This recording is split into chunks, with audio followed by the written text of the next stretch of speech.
Nikon Coolpix S520 je vsestranski fotoaparat za srednje zahtevnega družinskega fotografa.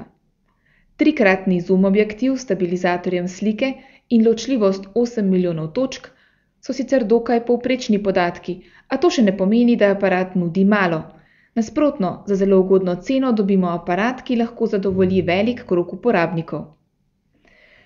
Seveda od njega ne smemo pričakovati preveč, dobro se obnese v ugodnih svetlobnih razmerah, v temnejših prostorih pa mu začne nekoliko nagajati šum, ki je posledica relativno visoke ločljivosti glede na velikost tipala. Šuma sicer na natisnjenih ali pomanjšanih fotografijah skorajda ne opazimo. Aparat ponuja popolnoma samodejno delovanje ter več scenskih načinov. ISO občutljivost lahko nastavljamo ročno, prav tako tudi kompenzacijo osvetlitve. Priporočamo ga družinskim fotografom in mladim, ki iščejo ugodno razmerje med ceno in kakovostjo posnetih fotografij.